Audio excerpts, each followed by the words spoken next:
ઓમ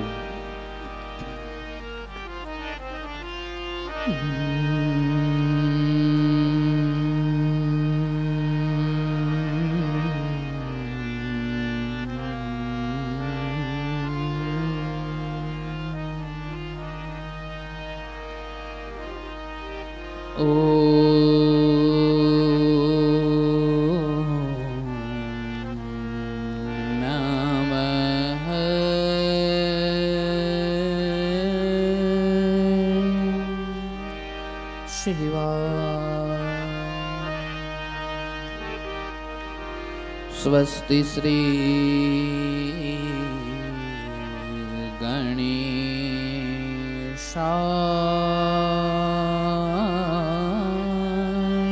नमः। श्री सरस्वत्यै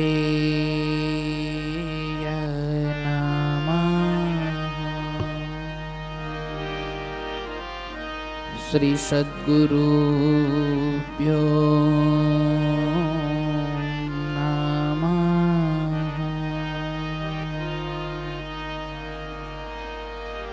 ओम नमो भगवते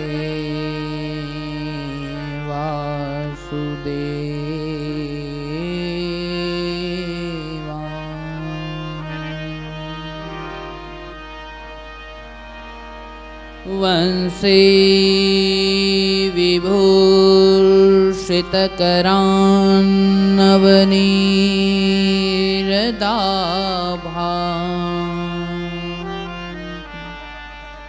पीताम्बरादयरुणं बिम्बफलाधरोष्ठा पूर्णेन्दुसुन्दरमुखातयरविन्दनेत्रा कृष्णात् परं किमपि तत्त्वमहं न जाने। कृष्ण त्वदीयपदपङ्कजपञ्जरान्ते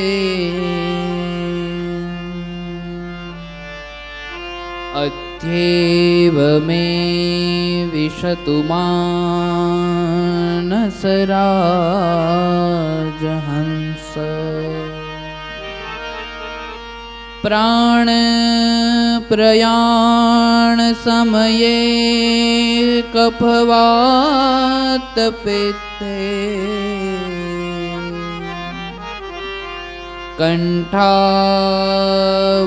कंठावरोधन विधो स्मरणं कुतस्ते।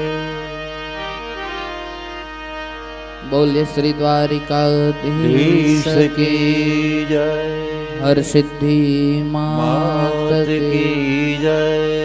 यज्ञ नारायण भगवान की जय। मोवेश्वर महादेव की जय। वाछरा दादानी जय। हरि ओम नमः पार्वती पते हर हर महादेव महादेव।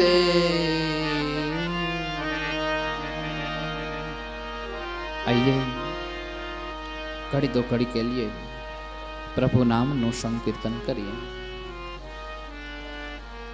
मेरो राधा रमन हरि बोल। मेरो राधा रमन हरि बोल। बोल हरि राधा रमण हरि बोल। मेरो राधा रमण हरि बोल। मेरो राधा रमण हरि बोल, मेरो राधा रमण हरि बोल। राधा रमण हरि बोल, मेरो राधा रमण हरि बोल। हरि बोल हरि बोल हरि बोल, हरि बोल हरि बोल हरि बोल। हरि बोल हरि बोल हरि बोल, हरि बोल हरि बोल हरि बोल। हरि बोल हरि बोल हरि बोल, हरि बोल हरि बोल हरि बोल। हरि बोल हरि बोल हरि बोल, हरि बोल हरि बोल हरि बोल। मेरो राधा रमण हरि बोल, मेरो राधा रमण हरि बोल। मेरो राधा रमण हरि बोल, मेरो राधा रमण हरि बोल। मेरो राधा रमण हरि बोल, मेरो राधा रमण हरि बोल। ओ मेरो राधा रमण हरि बोल, मेरो राधा रमण हरि बोल। हरि बोल हरि बोल हरि बोल, हरि बोल हरि बोल हरि बोल। हरि बोल हरि बोल हरि बोल, हरि बोल हरि बोल हरि बोल। हरि बोल हरि बोल हरि बोल, हरि बोल हरि बोल हरि बोल। हरि बोल हरि बोल हरि बोल, हरि बोल हरि बोल हरि बोल। मेरो राधा रमण हरि बोल, मेरो राधा रमण हरि बोल। मेरो राधा रमण हरि बोल, मेरो राधा रमण हरि बोल। मेरो राधा रमण हरि बोल, मेरो राधा रमण हरि बोल। मेरो राधा रमण हरि बोल, मेरो राधा रमण हरि बोल। मेरो राधा रमण हरि बोल, मेरो राधा रमण हरि बोल। मेरो राधा रमण हरि बोल, मेरो राधा रमण हरि बोल। मेरो राधा रमण हरि बोल।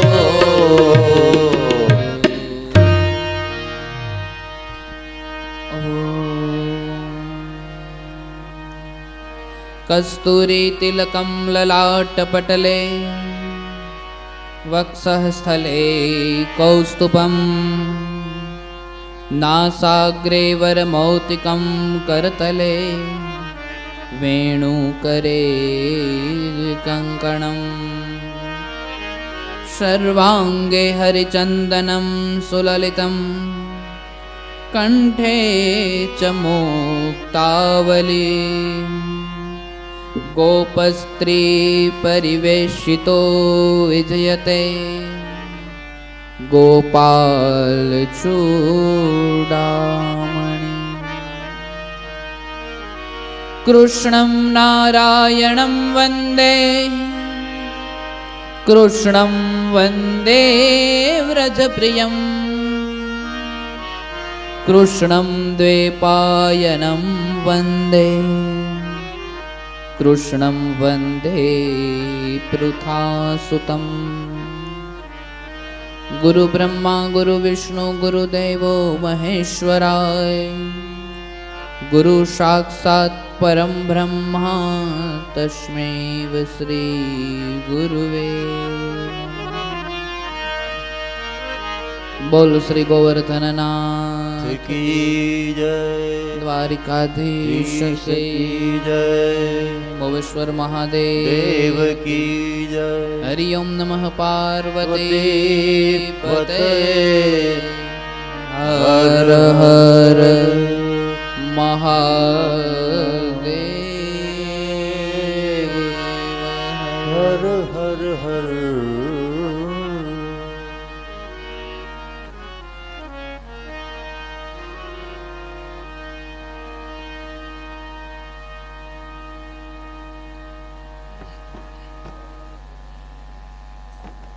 श्री हरिम परमानंदम उपदिष्टारमीश्वरम व्यापकम सर्वलोकानां कारणम त्वं नमाम्यहम्। परम कृपाळु परमात्मा एनी दिव्य लीला दिव्य चरित्र मोवेश्वर महादेवना चरण कमलમાં વંદન કરીએ, વાછરા દાદાના ચરણ કમલમાં વંદન કરીએ, હરસિદ્ધિ માતાના ચરણ કમલમાં વંદન કરીએ, દ્વારિકાધીશના ચરણ કમલમાં વંદન કરીએ। આપ સર્વના હૃદય કમળમાં બિરાજમાન આત્મ સ્વરૂપ પરમાત્માને વંદન કરીએ। આ સ્થાન પર જે રૂપની અંદર જે સ્વરૂપની અંદર જે કોઈ પણ સંતજન બિરાજમાન છે એ બધાને વંદન। ભૂમિના ભૂદેવને વંદન, બ્રાહ્મણોને વંદન, ભૂમિ રક્ષકોને વંદન, દેવને વંદન, સર્વને વંદન। આપ સર્વના હૃદય કમળમાં બિરાજમાન આત્મ સ્વરૂપ પરમાત્માને ચાચા કરીને જય શ્રી કૃષ્ણ, જય સિયારામ, ઓમ નમઃ શિવાય, ઓમ નમો નારાયણ।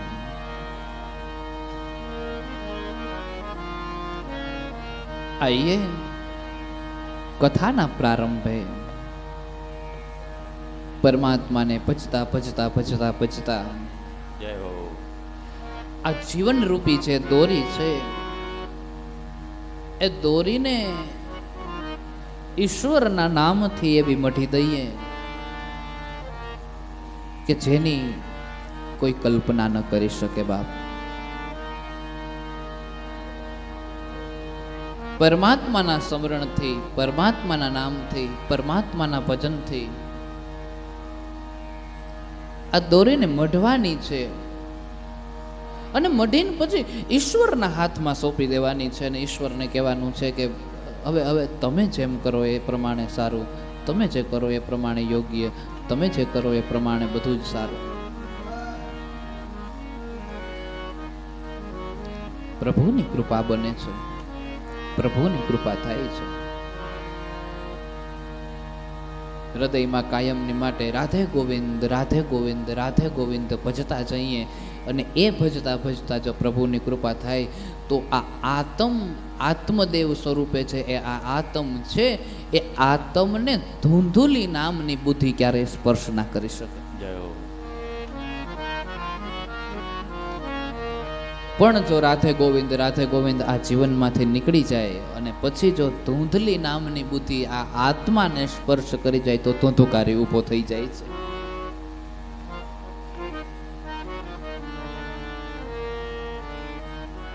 એટલા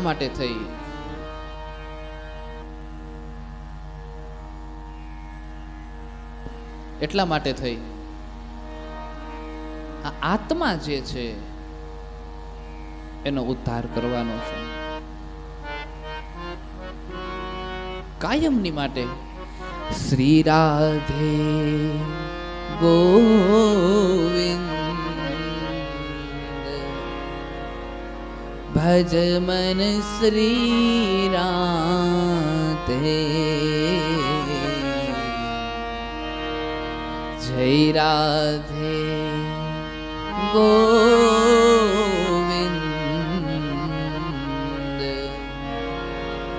ભજ મન શ્રી રામ.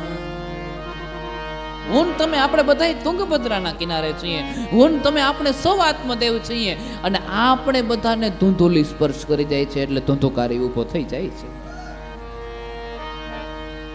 અને પછી કોઈ તન દુખી, કોઈ મન દુખી, કોઈ ધન બિન રહત ઉદાસ, થોડે થોડે શબ દુખી, બસ સુખી રામ કો દાસ. જય હો. થોડા થોડા જગતની અંદર બધા દુખી છે, સુખી કોણ? તો કે રામનો દાસ, એ સિવાય બીજું કોઈ નહીં. અને એટલા માટે થઈ આ જીવને શ્રી રાધે ગોવિંદ, શ્રી રાધે ગોવિંદ, શ્રી રાધે ગોવિંદ સિદ્ધ થયા પછી પણ પાછો એક વખત પ્રાપ્ત થઈ જાય ને તો પાછો બીજી વાર એકડો ફૂટવાનો, એમ કે ભૂલાય નહીં. એટલા માટે ઘણી વખત બાળકો એને શિક્ષણમાં ભણાવવામાં આવેલી જે કાંઈ પણ વિદ્યાઓ છે એ બધી વિદ્યાઓ ભૂલી ના જાય એટલા માટે પરીક્ષાના 1 મહિના પહેલા શિક્ષકો એને રિવિઝન કરાવતા હોય, પાછું એક વખત રિપીટ કરાવે બધું, જેથી કરીને ભૂલાય નહીં. એમ વાંચનનો ટાઈમ આપે, સમય આપે.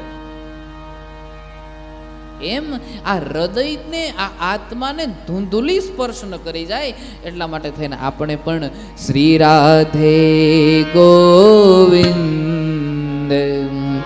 ભજ મન શ્રી રાધે. શ્રી રાધે ગોવિંદ ભજ મન શ્રી રાધે. શ્રી રાધે ગોવિંદ ભજ મન શ્રી રાધે. શ્રી રાધે ગોવિંદ ભજ મન શ્રી રાધે. શ્રી રાધે જય જય રાધે.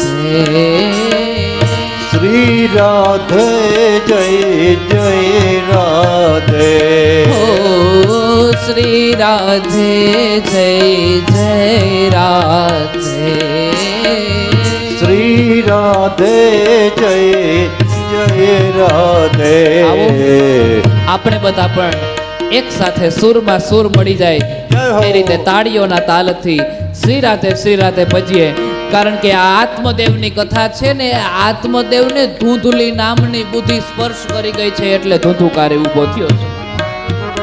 એટલે એની કથા સાંભળતા સાંભળતા આપણને ધૂંધુકારી ઊભો ના થાય ને ધૂંધલી સ્પર્શ ના કરી જાય એટલા માટે આપણે તાળીઓના તાલે દ્વારિકા ધણીને ભજતા ભજતા એ ગાવો શ્રી રાધે ગોવિંદ ભજ મન શ્રી રાધે. શ્રી રાધે ગોવિંદ ભજ મન શ્રી રાધે. ઓ શ્રી રાધે ગોવિંદ ભજ મન શ્રી રાધે.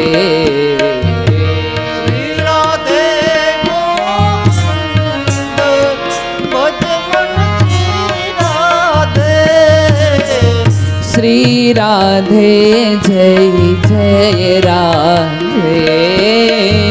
શ્રી રાધે જય જય રાધે.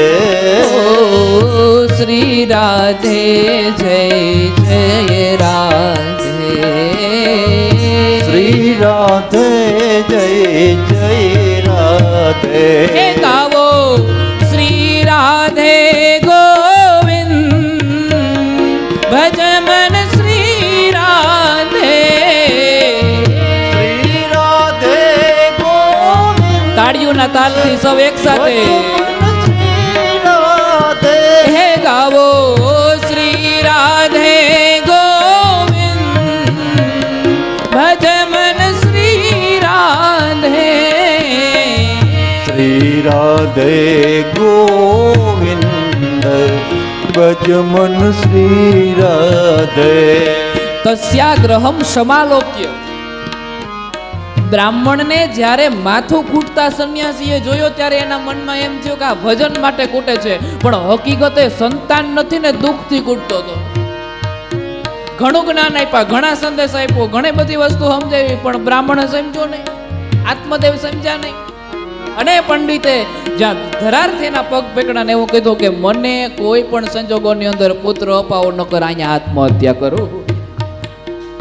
બ્રાહ્મણ ક્યાં તો ધર્મ કરતા ધાડ પડી. એક ફળ આપ્યું છે, ફલ મેં કમ ચ દત્તવાન. એક ફળ દીધું ને કીધું કે જઈને ઇદમ ભક્ષ્ય પત્ન્યા ત્વમ તતઃ પુત્રો ભવિષ્યતિ. આ જઈને તારી પત્નીને ખવડાવજે, ફળ ખાવાથી એને પુત્ર ઉત્પન્ન થશે. શ્રી રાધે ગોવિંદ ભજ મન શ્રી રાધે. રાધે શ્રી રાધે ગોવિંદ ભજ મન શ્રી રાધે. હો શ્રી રાધે ગોવિંદ ભજ મન શ્રી રાધે. શ્રી રાધે ગોવિંદ ભજ મન શ્રી રાધે. શ્રી રાધે જય જય રાધે. શ્રી રાધે જય જય રાધે. હો શ્રી રાધે જય જય રાધે. શ્રી રાધે જય જય રાધે. એક જ્યારે આ આતમને ધૂંધલી નામની બુદ્ધિ અડી જાય, સ્પર્શ કરી જાય, અડી જાય, ત્યારે પણ ધૂંધુકારી ઊભો થાય.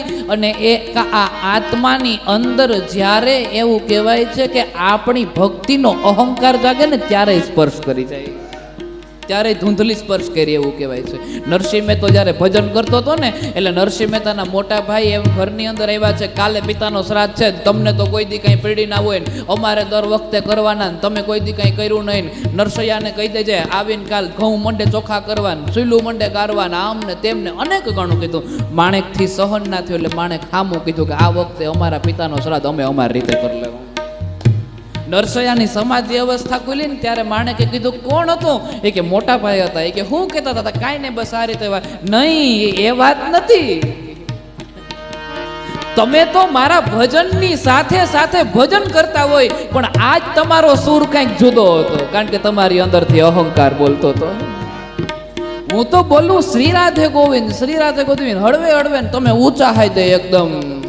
એ ગાવો શ્રી રાધે ગોવિંદ ભજ મન શ્રી રાધે. રાધે શ્રી રાધે ગોવિંદ ભજ મન શ્રી રાધે. ગાવો શ્રી રાધે ગોવિંદ ભજ મન શ્રી રાધે. શ્રી રાધે ગોવિંદ ભજ મન શ્રી રાધે. શ્રી રાધે જય જય રાધે. શ્રી રાધે જય જય રાધે. ઓ શ્રી રાધે જય જય રાધે. શ્રી રાધે જય જય રાધે. આइए एक बार. श्री राधे गोविंद भज मन श्री राधे. राधे श्री राधे गोविंद भज मन श्री राधे. भज मन श्री राधे. भज मन श्री राधे. भज मन श्री राधे. भज मन श्री राधे. આત્મદેવ ઘરે આવીને જ્યાં રાડ નાખી છે કે સાંભળ છે કે હું શું લઈને આવ્યો છું, એને એમ થયું કે કદાચ આજે આખો દિવસ રેખડાને એટલે કંઈક નવીન વસ્તુ લઈ આવે, અને જેવું હાથમાં જોયું ત્યાં ફળ દેખાણ. ઓહો હો, આ તો હું લઈને, મને એમ કે વળી હું, મને એમ કે દાગીના ને એવું કંઈક લેવા છે. ફળ ક્યારેય જોયા નથી. આત્મદેવ કહે છે કે આ સામાન્ય ફળ નથી, આ તો આને ખાવાથી પુત્ર થાય એ ફળ છે. એમ એવું ફળ છે, લાવો લાવો સાચવીને રાખી દઉં, સ્નાન આદિ કરીને પછી હું એને ખાઈ. આત્મદેવ કે ઈ વાત સાચી હો, સ્નાન કરીને પછી ખવાય. સ્નાન કરીને પછી ખાય છે. કહેવાય છે પ્રભુ એ આત્મદેવ તો બિચારા ભોળા બ્રાહ્મણ દઈને આયલા ગયા, ફળને હાથમાં લીધો, હાથમાં જોઈને વિચાર કરે છે કે આ ખાઉં કે ના ખાઉં. કારણ કે મેં તમને કીધું એ પ્રમાણે એના મનની અંદર માં થવાનો ભાવ છે, પણ માં થવાના ભાવની હારે હારે એનું જે મન છે એ માં થવાની જે પીડા છે ને એ પીડાને સહન નથી કરવી. અનેકો વાર વિચારી લે છે, અનેકો વાતો વિચારી લે, અનેકો વાતો. પાડોશણ પાસે જાય અને પાડોશણ પાસે જઈને ગર્ભવતી સ્ત્રીની જે હાલત હોય ને એના બધાની માહિતીઓ પૂછે. એક વખત ગર્ભધારણ થાય એટલે શું હોય ને કેવું હોય ને કેવી રીતે હોય ને કામ થાય કે ન થાય ને આવી બધી માહિતીઓ. એટલે પાડોશી કે એમાં ત્યાં વળી શું હોય કે તમારી નણંદ બાતો છે ને એ કે કામ કરવા 2-3 મહિના એને બોલાવી લેવાય, તથા આમ રાઈટ નક્કી નાના હોય એને ન બોલાવે, જઈ આવે તો કંઈક ને કંઈક લઈને જાય. એનું કઈ નક્કી ન કહેવાય, ઘરમાં જ ગમે તે ગમે એ ઉપાડી લે. નણંદ ઉપર ભરોસો નથી. કર્મ કરતા પહેલા સારું વિચારે, એના પહેલા ખરાબ વિચારી લે છે. સુખદેવજીના બધા એના દાખલા આપ્યા છે, કીધું છે કે મેં સાંભળ્યું છે કે આ વ્યક્તિ એટલા મહિના કે એટલો વર્ષો સુધી એના માના ગર્ભમાં રહ્યો છે. તો કે હા, એ બધી વાત સાચી છે. તો બાપા રે બાપા, કદાચ મારા ગર્ભમાં 2-5 વર્ષ રહે, ઓય માં તો હું મરી જાઉં. આવા ખોટા વિચારો તુરંત કરવા માંડી. પોતે જ તર્ક કરે છે અને પોતે જ વિતર્ક કરે છે. અને કીધું છે કે મેં સાંભળ્યું છે કે ગર્ભવતી સ્ત્રી છે વધારે હાલી ન શકે, દોડી ના શકે. તો કે હા, એ વાત સાચી, હાલી વધારે, એને ધીમે ધીમે હાલવું જોઈએ, ધીમે ધીમે એ કામ કરવું જોઈએ, બધું ધીમે ધીમે થાય. ઓહો હો, તો ધીમે ધીમે હલાય ને ગામમાં કોઈ ચોર લૂંટારાઓ આવે ને ગામમાં આક્રમણ કરે તો મારે દોડીને ભાગવું કેમ? આવા વિચારો કરી લીધા. બોલો,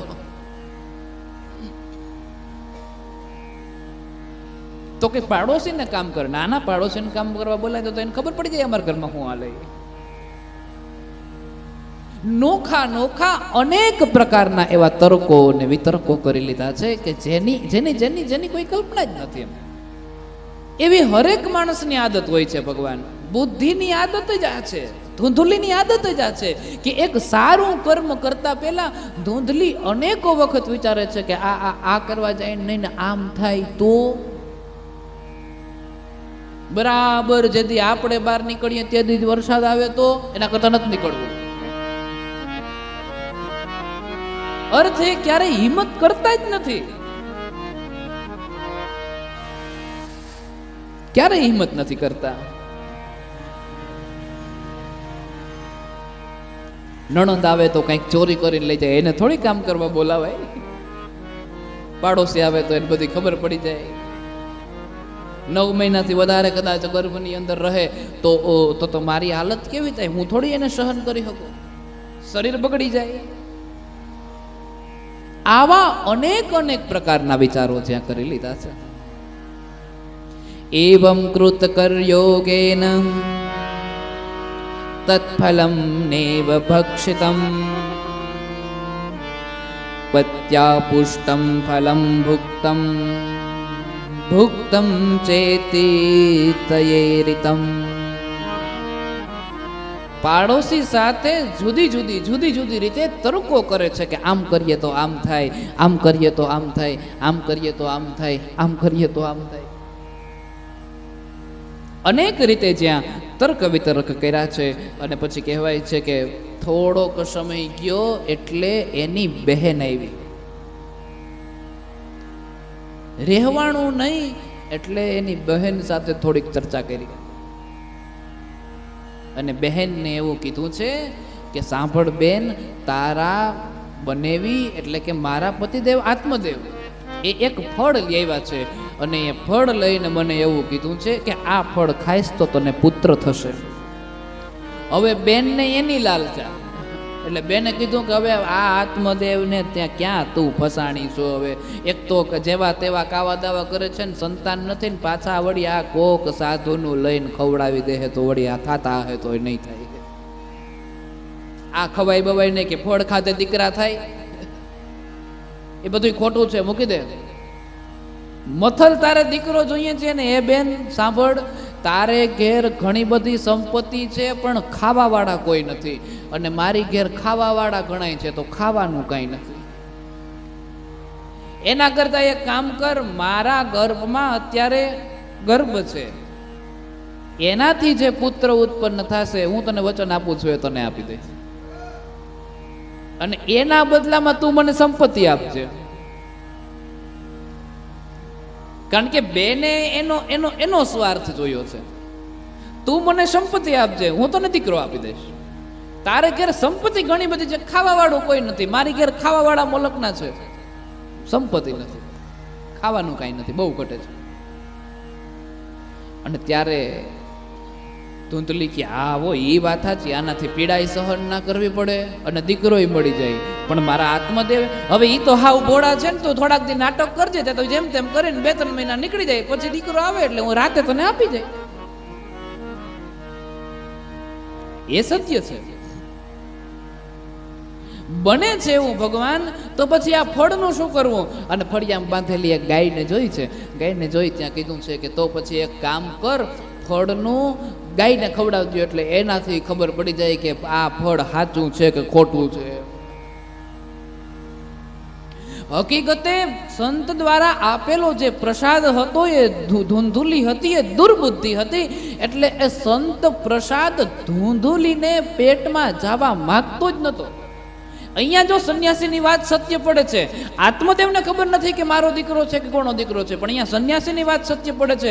સંન્યાસીએ સ્પષ્ટ શબ્દમાં કીધું છે કે તને 7 જન્મ સુધી સંતાન નથી, અને હકીકતે ધૂંધલીને સંતાન થયું પણ નથી. કારણ કે એને દ્વારા જે ફળ આપ્યું હતું એ ગાય ખાઈ ગઈ હતી, ને ઓલો જે દીકરો ઉત્પન્ન થયો હતો એ તો બેનનો હતો ને, રાતે આપી ગયો હતો.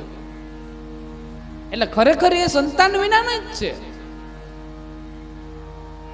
આ વાતને યાદ રાખજો, આગળ કામ આવશે. હજી અડધી કલાક પછી પાછી કામ આવશે આ વાત કે આત્મદેવ સંતાન વિનાના છે. આ તો કાંકે શું છે કે આ તો વહેતી ગંગા છે, હાકર પકડી રાખીએ તો રહી, નકર વેણમાં તણાઈ જાય. પકડવી પડે વારે વારે. હવે આત્મદેવ છે, ભોળા બ્રાહ્મણ છે. એક સમય થયો, એને ઘેર દીકરો આવ્યો, અને દીકરો આવ્યો છે એના 3 મહિના થયા છે. 3 મહિના બાદ ત્રિમાસે નિર્ગતે ચાથ સાધેનું શુશુવેર્ભકમ સર્વાંગ સુંદરમ દિવ્યમ નિર્મલમ કનક પ્રભમ. એના 3 મહિના પછી એને ગાય જે ફળિયામાં બાંધી હતી એ ગાયે એક દીકરાને જન્મ દીધો. બરાબર 3 મહિના પછી. ત્રિમાસે નિર્ગતે ચાથે, 3 મહિના પછી ગાયે એક પુત્રને જન્મ દીધો છે. અને આખું ગામ બેઠા બેઠા વિચાર કરે કે જબ ઈશ્વર દેતા है तो 56 फाड़ के देता है. देखो जी भैया, आत्मदेव को एक भी संतान नहीं था और रोता था, और आज एक नहीं 2 हुए. આત્મદેવને એકય દીકરો નતો ને રડતો તો, આજે એક નહીં એને 2 થયા. ગાયને દીકરો થયો અને આને દીકરો થયો. એના કાન જે છે એ કાન ગાયના કાન જેવા કાન છે. અંતે એવું કહેવાય છે કે એક વખતની વાત છે, નામકરણ કરવાનો સમય આવ્યો, અને નામકરણ કરવાનો જે સમય આવ્યો હતો એ સમયે એને નામ રાખ્યા છે કિયત કાલેન તો જાતો તરણો તન્યાબુભો ગોકર્ણ પંડિતો જ્ઞાની ધુંધુકારી મહાખલ. નામકરણ પડ્યા છે. એકનું નામ રાખ્યું ગોકર્ણ. કર્ણ કહેતા કાન અને ગાયનું સંતાન છે, એટલે ગાયું જેવા કાન વાળો એટલે ગોકર્ણ. અને ધુંધુકારીનું જેવું નામ રાખવા ગયા, આમાં હાથમાં ઓલા પાન લીધા અને ઓડી ચોડી પીપર, ઓડી ઘોડી કહેવાય કે ચોડી જે કહેવાતું હોય, ઓડી ઘોડી પીપળ પાન ને ફઈએ પાડ્યું ધુંધુકારી નામ. ધુંધુકારી નામ પાડવા ગયા ત્યાં તો ધૂંધલી ઊભી થઈ. ઉભા રે બધાયના થોડા તમે નામ પાડો, એક મારો દીકરો છે, એકનું નામ હું ઉપાડી. અને ત્યાં આત્મદેવે કીધું છે કે બોલો શું નામ પાડવું છે? તો કે ધૂંધલીનો દીકરો એટલે ધુંધુકારી. આત્મદેવ કે જેવી તારી મરજી. અને ધુંધુકારી નામ પડ્યું છે.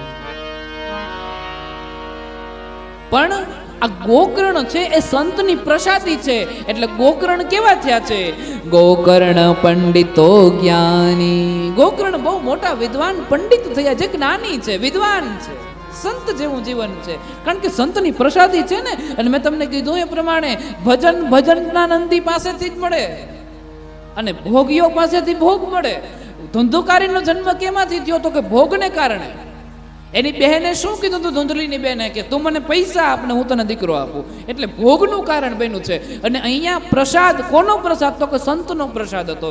એટલા માટે ગોકર્ણ કેવો થયો? તો કે પંડિત. ગોકર્ણો પંડિતો જ્ઞાની ધુંધુકારી મહાખલ. ધુંધુકારી મહાખલ થયો. ખલનો એક અર્થ દર્શાવ્યો છે સંતોએ. ખ અને લ. ખમાં બે અક્ષર છે. ખ એટલે ખાવું ને લ એટલે લડવું. એના બે જ કામ, ખલના બે જ કામ, ખાવું ને બાંધવું, ખાવું ને બાંધવું. એ સિવાય બીજી કઈ વાત નહીં. અમુક માણસોને બાંધવાનું નામ આવે એટલે સીધા ઉપડ્યા, એટલે જાણે ગોળના ગાડા ચડ્યા. એને ખલ કહેવાય. ખાવું બાંધવું, ખાવું. ધુંધુકારી આવો જ થયો. ધુંધુકારી એના માતા પિતાને દુઃખ બહુ આપે છે. કારણ કે ખલ છે, બાતે છે, લડાઈ કરે, ઝઘડા કરે છે. અને એ જે ધુંધુકારી છે એ ધુંધુકારીને તેન વેશ્યા કુસંગેન પિત્ર્યમ વિતમ તુ નાસિતમ. વૈશ્યાઓને સંપત્તિ આપવા માટે થઈ પિતાની હારે મારકૂટ કરે છે કે લાવો લાવો જે કાંઈ પણ હોય બધું લાવો, આપી દો, હાલો. પિત્ર્યમ વિતમ તુ નાસિતમ એકદા પિતરોતાય પાત્રાણી સ્વયમાહરાત. એક વખત પિતાએ ના પાડી દીધી મારી પાસે કાંઈ છે નહીં, એટલે ઘરમાં પડેલા જે કાંઈ પણ વાસણો હતા એ લઈને વેચી આવ્યો. એ વાસણ બધા વેચી નાખ્યા. અને પાછા પિતાજીનો રવાડો આવ્યો રડવાનો કે ઓહો હો, આના કરતા તો નો હોતી સારું હતું. કેવો દીકરો થયો છે. પિતાને બહુ માર્યા.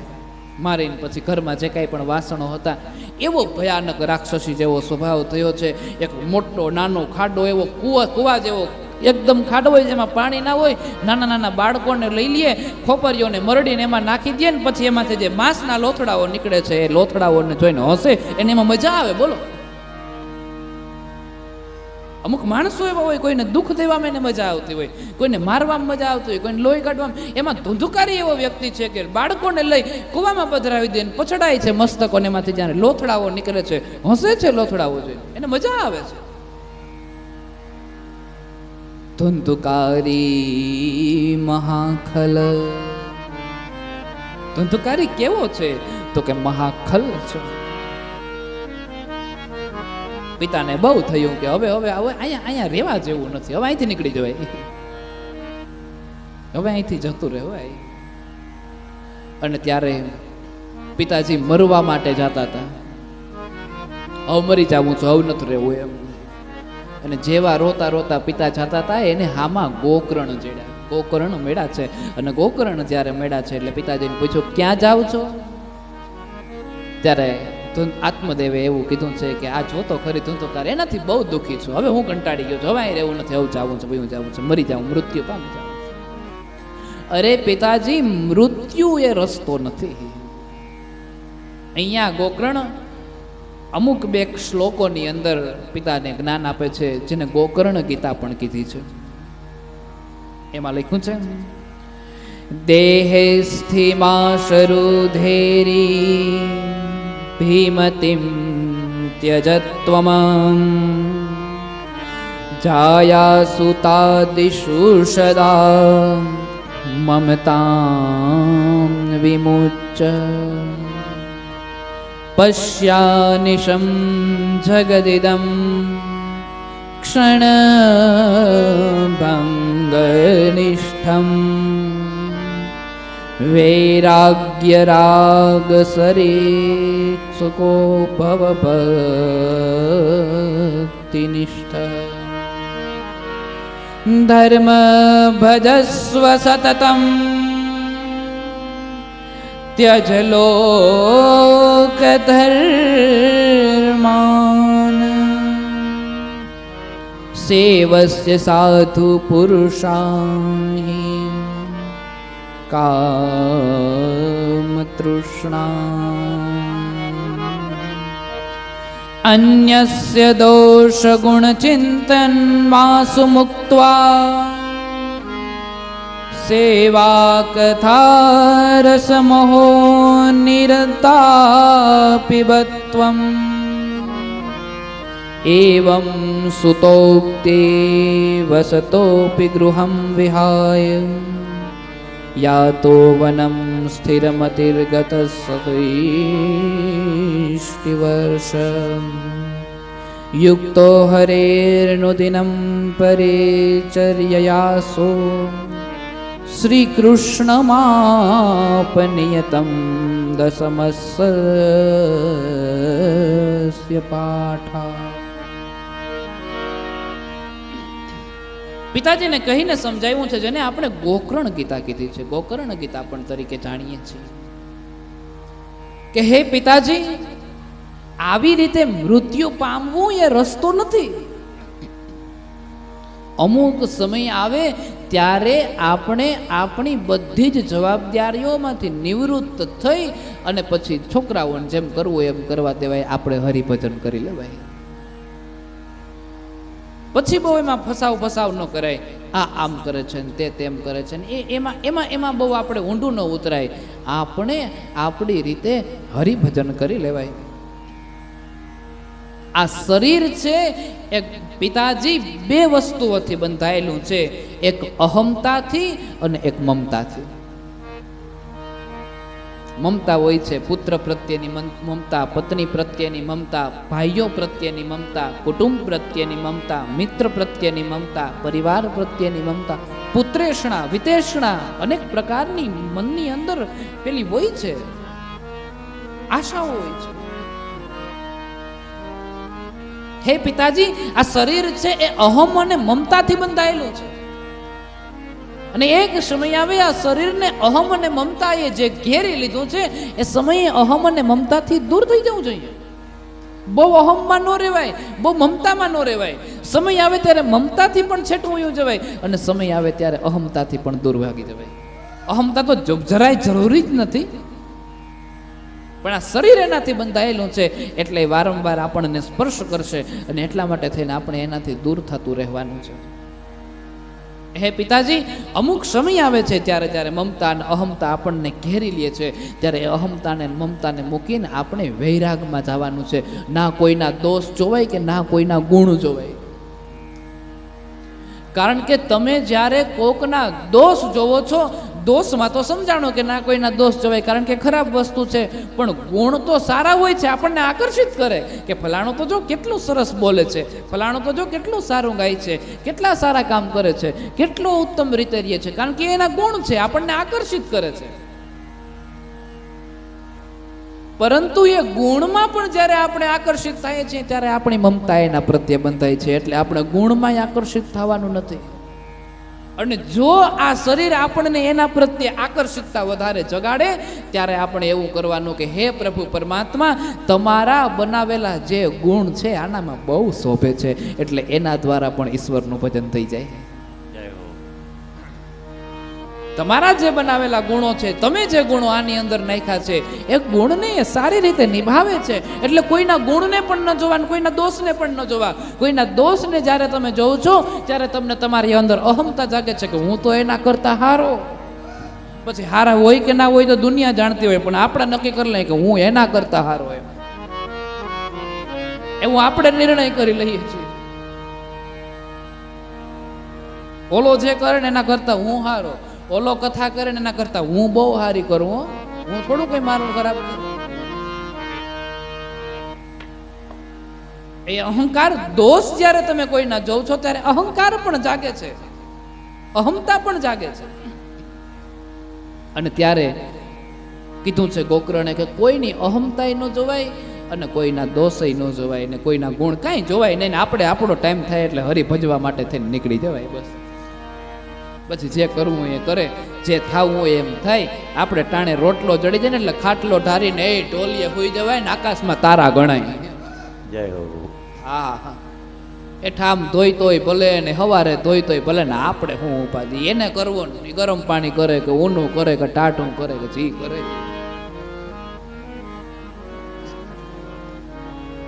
આપણે ભલા ને આપણી પથારી ભલે ને આપણું ભાણું ભલું. સમય આવે ત્યારે બધું ધીરે ધીરે ધીરે ધીરે, એક સમય હોય છે જ્યારે મમતાઓ જગાડવાનો, ત્યારે જગાડી લેવાય, પણ એ મમતામાંથી ધીરે ધીરે ધીરે ધીરે નીકળતું પણ જવાય. એટલે કોઈના ગુણ પણ ન જોવા ને કોઈના દોષય ના જોવા. હે પિતાજી, તમે એક કામ કરો, આ રીતે રહો.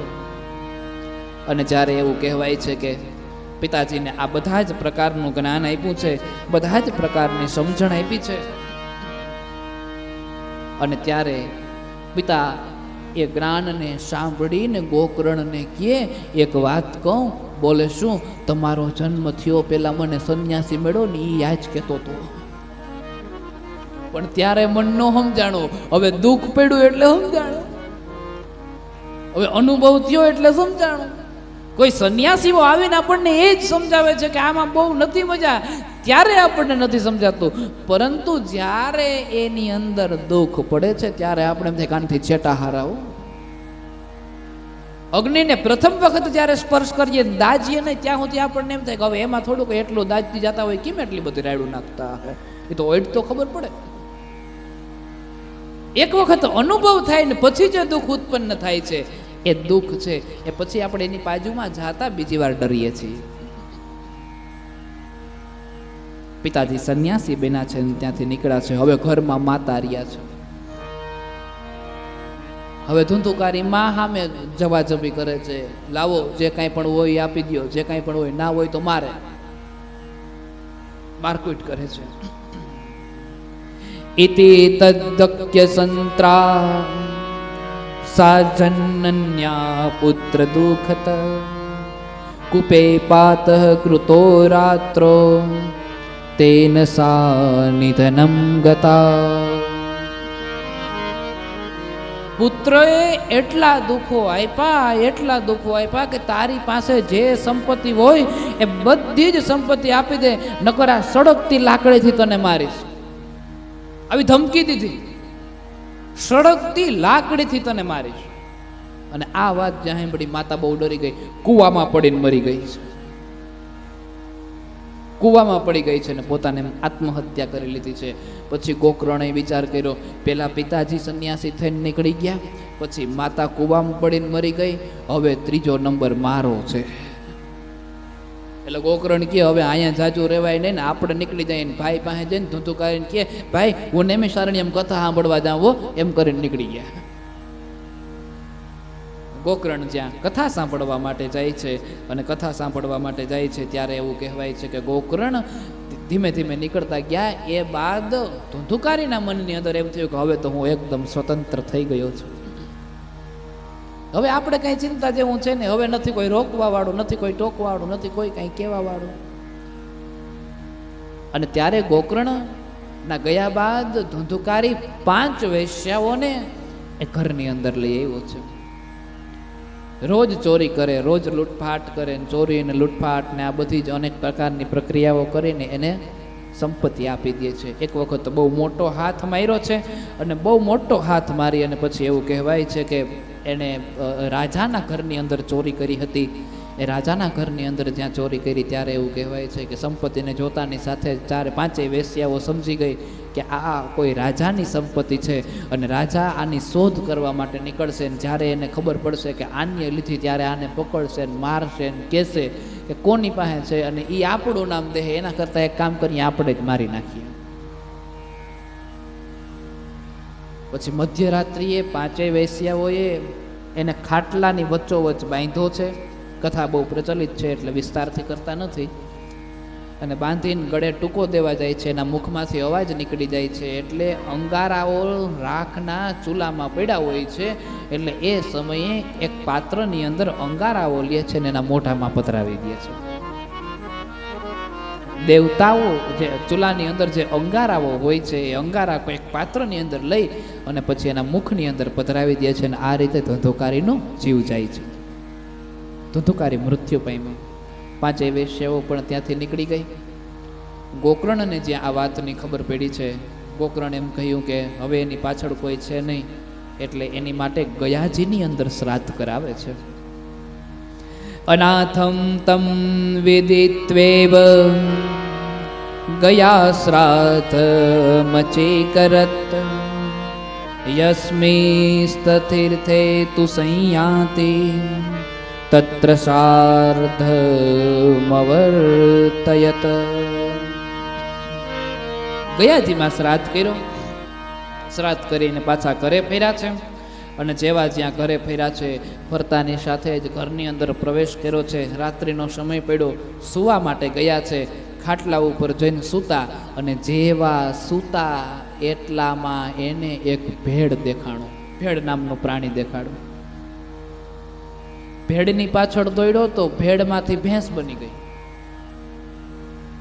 એ ભેંસની પાછળ દોડ્યા તો ભેંસમાંથી હાથી બની ગયો.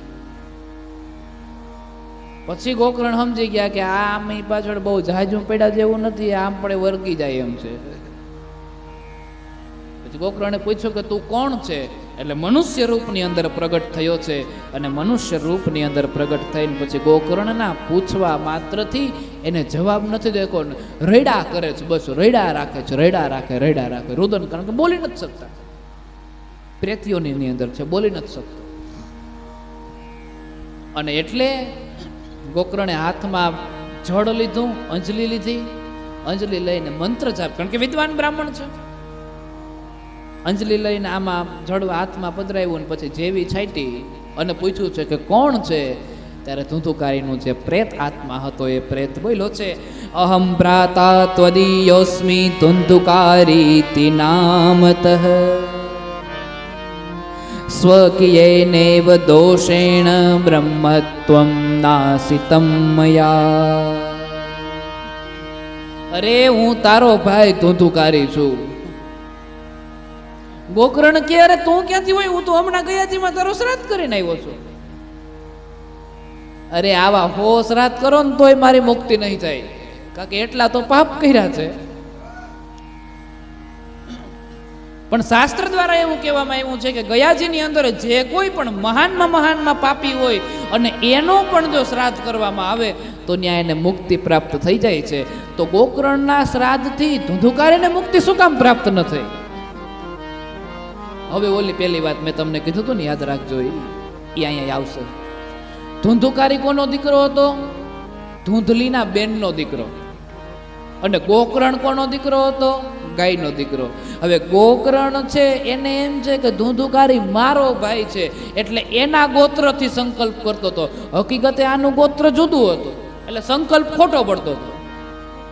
એટલે જે શ્રાદ્ધ હતો એ સંકલ્પના બળ પ્રતાપે ઓલા સુધી પહોંચતો જ નહોતો. કારણ કે આ બે બેનો છે, બે અલગ અલગ કુટુંબની અંદર છે. એકનું ગોત્રય જુદું છે ને એકનું ગોત્રય જુદું છે.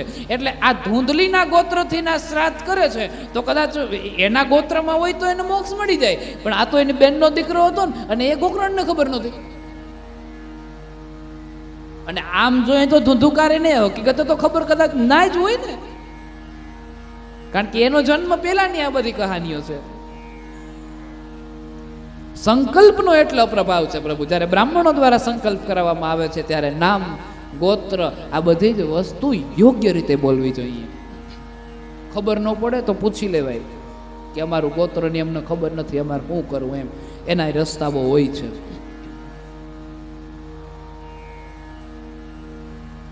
હવે આ જે ગોત્રનો સંકલ્પ કરે છે એ પોતાના ગોત્ર છે ને આ હકીકતે ઓલા ગોત્રનો હતો, એટલે એને મુક્તિ પ્રાપ્ત નથી થતી. ગોકર્ણ વિચાર કરે છે કે હવે કઈ રીતે આને મુક્તિ અપાવું. કઈ વાંધો ને ભાઈ, તો અત્યારે જાને મને હુવા દે પેલા તો. ધંધોકારી વયો ગયો. આખી રાત વિચાર કર્યો છે, આખી રાત વિચાર કર્યો છે, આખી રાત વિચાર કર્યો, પણ એને કાંઈ સમજણ ના પડી. અને એવું કહેવાય છે, ભજન કરત બીટિયા ભલી, બિના ભજન નહીં પૂત. ભજન કરે એવી દીકરી હારી, ને ભજન વિનાનો જો દીકરો હોય તો એનું શું કરવું? ભજન કરત બીટિયા ભલી, બિના ભજન નહીં પૂત. સબરી તો વૈકુંઠ ગઈ, ધોંધુકારી થયો ભૂત. સબરી દીકરી હતી, વૈકુંઠમાં ગઈ, અને ધુંધુકારી દીકરો હતો, ભૂત થયો. દીકરી હોય તો પણ જો ભજન કરે તો સારી, અને દીકરો હોવા છતાં પણ જો ઈશ્વર નામનું સ્મરણ ના હોય તો પછી ભજન કરત બીટિયા ભલી, બીજા ભજન કરે તો દીકરી સારી, અને બિના ભજન નહીં પૂત. સબરી તો વૈકુંઠ ગઈ, ધુંધુકારી ગયો ભૂત. ધુંધુકારી ભૂત થયો છે. આખી રાત બેઠા બેઠા વિચાર કર્યો છે કે હવે શું કરવું, હવે શું કરવું, હવે શું કરવું, હવે શું કરવું. અને ત્યારે એવું કહેવાય છે કે ગોકર્ણને ખબર નથી પડતી. વહેલી સવારે ઉઠે છે, મોટા મોટા વિદ્વાનોની આખી પોતાની સમક્ષ બોલાવે છે, આના વિશે કંઈક ને કંઈક ચર્ચાઓ કરે છે કે આવી રીતના પ્રશ્ન થયા છે, હવે કઈ રીતે આમાંથી નીકળી શકાય. વિદ્વાનમાં વિદ્વાન માણસો પણ આ પ્રશ્નનો ઉકેલ નથી કરી શકતા, કારણ કે એને ખબર નથી ને કે આ ગોત્રનો નકર પ્રશ્ન એકદમ સામાન્ય છે, આ ગોત્રનો એને ખ્યાલ નથી. અને ત્યારે સૂર્યનારાયણને નમસ્કાર કરવા માટે જાય છે ગોકર્ણ. તોત સર્વ સૂર્યવાક્યમ તન્મુક્તો સ્થાપિતમ પરમ, ગોકર્ણ સ્તવનમ ચક્રે સૂર્યવેગસ્ય વેતદા. તુભ્યં નમો જગત સાક્ષિન બ્રૂહિ મે મુક્તિ હેતુકમ. તચ્છુત્વા દુરતઃ સૂર્ય સ્ફુટમિત્યમ્યભ્યભાસત. ગોકર્ણને સૂર્યના નમસ્કાર કરતા યાદ આવી ગયું છે. સૂર્યનારાયણને પૂછ્યું છું કે હે સૂર્યનારાયણ દેવ, આપ જ મને આમાંથી રસ્તો કંઈક કરીને બતાવો કે હવે મારે શું કરવું જોઈએ.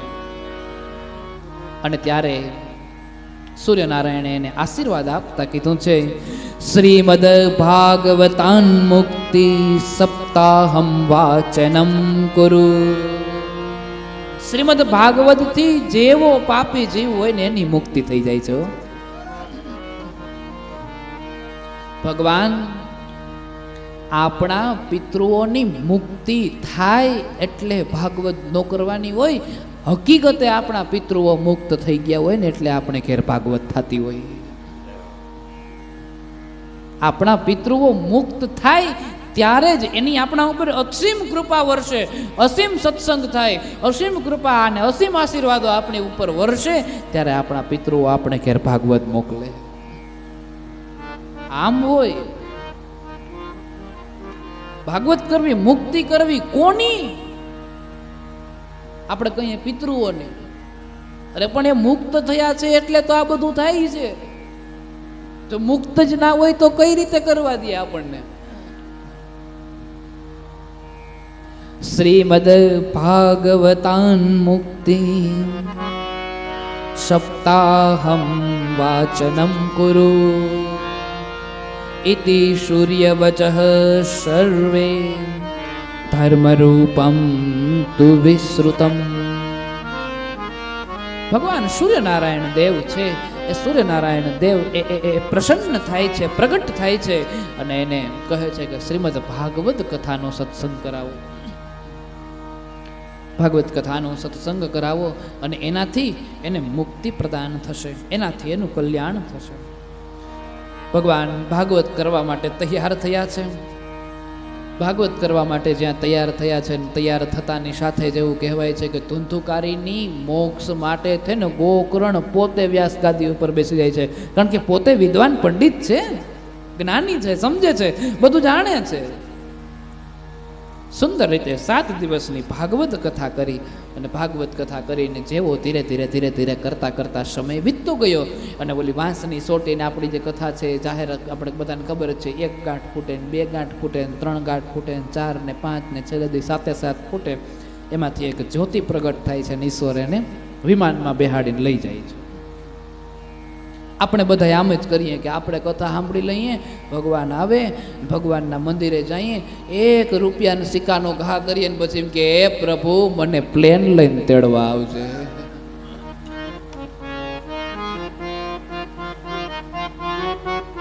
રૂપિયાનું ફદિયું ફગાવીએ.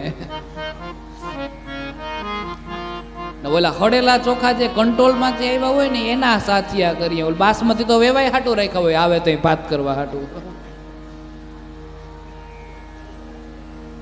હા આ છે આ બધું યાર. ફ્રૂટ વાળા ને જઈએ ને કેળા ને કહીએ ને ત્યારે ફ્રૂટ વાળો કહે કે કેવા કેળા, 1 25 કિલો છે ને 1 10 કિલો છે, તો કહે કે 10 વાળા આપો ને મંદિરે તરવા લે. વિમાન આવે ને પછી વિમાન આવીને પછી લઈ જાય. 1 પાવલીનું ફદિયું ફગાવે ને એમ છતાં પણ ઈશ્વર કેવો દયાળુ છે કે ઈશ્વર આવે છે ને વિમાન, અને એ પ્રાઇવેટ જેકપોટ લઈને પ્રાઇવેટ લઈને આવે. બોલો આપણે એકલાને જ લઈ જાય, આપણા ભેગું કોઈ ના હોય. મરિયા તો એકલા જ જાય ને, આપણા ભેગું કોઈ ના હોય. વિમાન લઈને આવે છે. 7 ગાંઠ ફૂટી ને એ 7 ગાંઠો જેવી ફીટી છે. પૂજ્ય રમેશભાઈ ઓઝા એવું કહે છે કે આ 7 ગાંઠ છે ને એ વાંસની ગાંઠ નથી, આ 7 ગાંઠ છે એ શરીરની અંદર રહેલી વાસનાની ગાંઠ છે. આ વાંકડો બાંધ્યો એની ગાંઠ વાસનાની ગાંઠ છે. એ ફૂટે તો સત્ય અંદરથી જ્યોતિ સ્વરૂપે ઈશ્વર પ્રગટ થાય છે અને પછી આપણાથી વિમાન બહુ છેટું નથી, બહુ અંતર નથી એની વચ્ચે. પરમાત્મા આવ્યા, ધુંધુકારીનો કલ્યાણ થયો અને વિમાન લઈ આવ્યા. વિમાનની અંદર ધુંધુકારીને બેસાડ્યો અને જેવો બેસાડીને લઈને જાતા હતા ગોકર્ણે કીધું ઉભા રહ્યો એ કે, કારણ કે ગોકર્ણે અષાઢ મહિનાની અંદર કથાનું આયોજન કર્યું હતું. આખા ગામને હજારોની સંખ્યામાં કથા સંભળાવી હતી. બધાએ કથા સાંભળી છે અને બધાએ કથા સાંભળી છે, તો પછી તમે 1 વિમાન લઈને શું કામ આવ્યા? આ બધાને કેમ નથી લઈ જતા? ગોકર્ણ પ્રશ્ન પૂછે છે. અત્રેવ બહવઃ સંતિ શ્રોતારો મમ નિર્મલા આનિતાની વિમાનાની ન તેષાં યોગ પત્કુતઃ શ્રવણં સંભાગેન સર્વેષામિહ દૃશ્યતે ફલભેદઃ કુતો જાત પ્રભુવંતુ હરિપ્રિયા. હે પરમાત્મા, હે ભગવાન, તમારી અંદર એવો કયો ભેદ કે તમે અહીંયા આવ્યા છો અને કેવલ અને કેવલ આ એક જ વ્યક્તિને કથા સાંભળ્યા બાદ તમે અહીંથી લઈ જાઓ છો અને બીજા કોઈ નથી લઈ જતા? આવો કયો ભેદ તમારી અંદર? આવું ક્યું અંતર તમારી અંદર કે કેવલ આને એકને લઈ ગયા છો, બીજા કોઈ નથી લઈ જતા? શ્રોતાઓ તો અનેક ગણા બેઠા છે અને કેવલ તમે એક માટે જ શા માટે વિમાન લઈ આવ્યા છો, બીજા બધા માટે શા માટે નહીં? અને ત્યારે પરમાત્મા એનો જવાબ આપતા કહે છે કે સાંભળો, શ્રવણસ્ય વિભેદેન ફલભેદોત્ર સંસ્થિત. શ્રવણસ્ય વિભેદેન, ધુંધુકારીએ જે કથા સાંભળી છે એમાં, અને તારા જે નિર્મલ શ્રોતાઓ છે એને જે કથા સાંભળી છે એમાં, એ બંનેમાં ભેદ છે, અંતર છે. અને એ અંતર છે એટલા માટે જ ફલ ભેદોત્ર સંસ્થિત, એટલા માટે થઈ બેયના ફળમાં પણ ભેદ છે, એના આશીર્વાદમાં ભેદ છે. કારણ કે આ તારા બીજા જે શ્રોતાઓ છે એનીએ જે કથા સાંભળી છે, એનીએ સાંભળ્યા પછી શું કર્યું છે એમાં, અને ધુંધુકારીએ સાંભળ્યા પછી શું કર્યું એમાંની અંદર ફેર છે. અને શું ફેર છે? શ્રવણમ તુ કૃતમ સર્વેન તથા મનનમ કૃતમ. ધુંધુકારીએ કથા સાંભળ્યા પછી, શ્રવણ કર્યા પછી એના મનન કર્યું છે કે આમ શા માટે થયું, આવું શું કરવા થયું, આમ થયું એનું કારણ શું, આમાંથી મારે કેટલું લીધા જેવું, આમાંથી મારા જીવનમાં કેટલું ઉતાર્યા જેવું. કર્મની વાતો આવે ત્યારે વિચાર કર્યો છે કે આમાંથી મેં કેટલું કર્યું છે અને કેટલું છોડી દીધું છે. ધર્મની વાતો આવે ત્યારે વિચાર કરવાના, આમાંથી મેં કેટલું કર્યું અને કેટલું છોડી દીધું. અને આપણે શું કરીએ છીએ, જ્યારે સારા માણસોની વાત આવે ત્યારે પરબાર આપણે ઈ તો હું હો, ઈ હો, અને જેવા ખરાબની આવે તો બાળો છે કે ઈ તું, સીધો ભેદ દેખાડી દઈએ છીએ. એ અંતર છે. અને આ અંતર છે આપણા જે મનનની વાતો છે ત્યાં સુધી પહોંચવા નથી દેતું. કીર્તન નથી કરવા દેતું, ભજન નથી કરવા દેતું, સત્સંગ નથી કરવા દેતું, મનન નથી કરવા દેતું. મનન કરવાની જરૂર છે. જો મનન થાય છે તો જ સત્ય છે, નહીતર નહીં ભગવાન. શ્રવણમ તુ કૃતમ સર્વેન તથા મનનમ કૃતમ. સમાન રૂપથી કથા સાંભળ્યા પછી એના ઉપર મનન કરવું જોઈએ. એક મંત્ર એ આખી કથામાંથી એવો લઈ લેવો જોઈએ કે જેને આપણે જીવન મંત્ર બનાવી દઈએ, જેનાથી જીવતરનું કલ્યાણ થઈ જાય, જેનાથી જીવનનો ઉદ્ધાર થઈ જાય, જીવન શુદ્ધ થઈ જાય. ફલ ભેદસ્તતો જાતો ભજનાદપી માનદ. અને એટલા માટે થઈ આ બંનેની અંદર હું એટલા માટે ફરક કરું છું, એટલા માટે ભેદ કર્યો છું. ગોકર્ણે કીધું છે કાંઈ વાંધો નહીં પ્રભુ, આમ જે આ બધી જ વાતને દર્શાવી છે, એક વિમાન આવ્યું છે અને વિમાનની અંદર લઈને ગયા છે.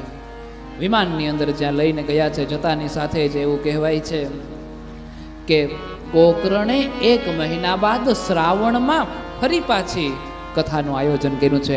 આપણે બધાને એવો વિચાર આવે છે કે ચૈત્રમાં થાય તો જ પિતૃ મોક્ષ થાય, ને ભાદરવામાં થાય તો જ મોક્ષ થાય, ને માક્ષરમાં, આ શ્રાવણમાં છે. લ્યો,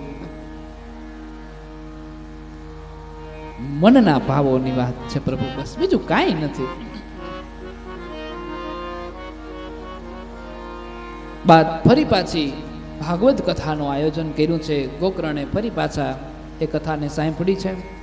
કથાને સાંભળ્યા પછી એવું કહેવાય છે કે ગોકર્ણની સાથે સામે બેઠેલા જેટલા પણ શ્રોતાઓ છે બધા માટે ભગવાન પર્સનલ વિમાન લઈને આવ્યા, બધાને લઈને ગયા. એવું થયું છે. એ બાદ ભાગવત સપ્તાહની વિધિના જે અમુક નિયમો છે એ નિયમોની ચર્ચા કરી છે. નિયમાવલી તો આપણે હરેક કથાઓની અંદર જોઈ છે. યોગ્ય સ્થાન પસંદ કરવું જોઈએ, યોગ્ય વક્તા પસંદ કરવા જોઈએ, જ્ઞાની હોય એવા વક્તા પસંદ કરવા જોઈએ, જેની વાત સમજવામાં આવે એવા વક્તા પસંદ કરવા જોઈએ, વિપ્ર હોવા જોઈએ, વગેરે વગેરે બધી ચર્ચાઓ છે. સત્સંગ કરવો હોય તો કોઈ મુહૂર્તની જરૂર નથી, પણ જો કોઈ સંકલ્પપૂર્વક કર્મ કરવામાં આવે છે તો મુહૂર્તની જરૂર છે.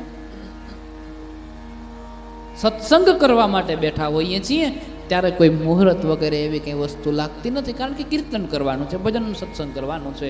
પરંતુ જ્યારે સત્સંગ નથી કરવાનો અને સંકલ્પ કર્યો છે કે મારે ભાગવત કથા કરવી છે, ત્યારે મુહૂર્ત વગેરે બધું કટાવવાનું હોય છે, વગેરે બધી ચર્ચાઓ કરવામાં આવી છે.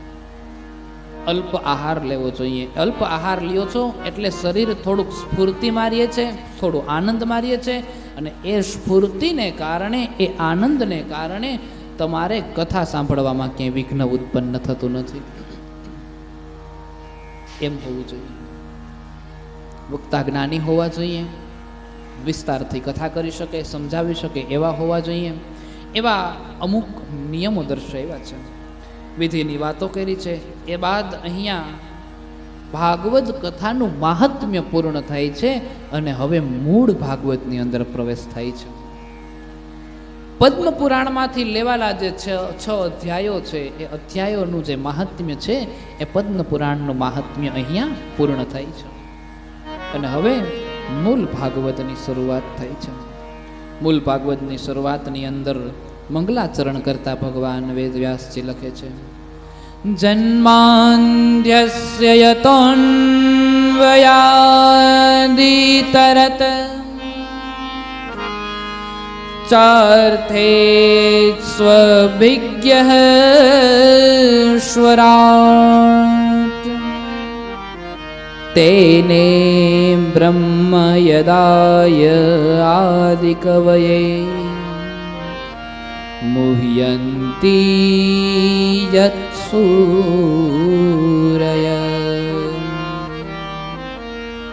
તેજો વારી મૃદામ યથા વિનિમયો યત્ર તે સર્ગો મૃષા ધામ્ના સ્વેન સદા નિરસ્તકુહકમ સત્યમ પરમ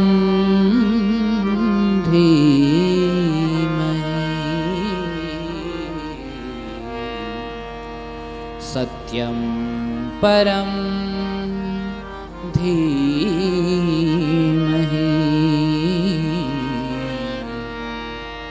સત્યમ પરમ ધીમહિ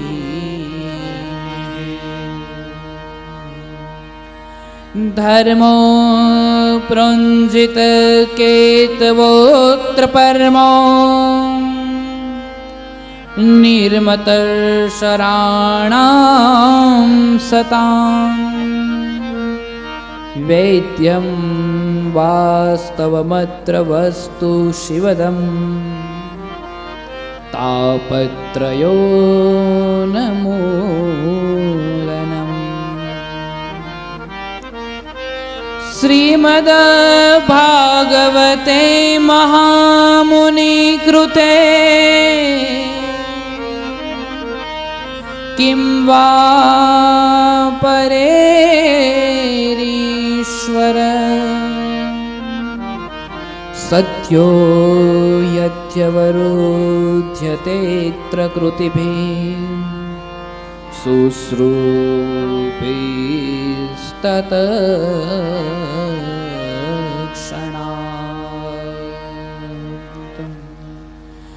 નિગમકલ્પતરોર્ગલિतं ફલં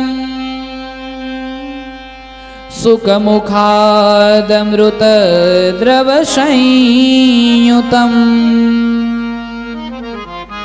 પિબત ભાગવतं રસમાલયં મુહુરહો રસિકા ભુવિ ભાવુકા.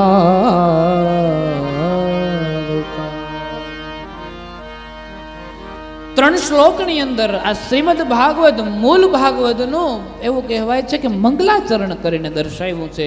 એમાં 3 શ્લોકનું જે મંગલાચરણ છે એનું આ સંતો દ્વારા કંઈક ને કંઈક પોતપોતાના વિચારો રજૂ કરવામાં આવ્યા છે.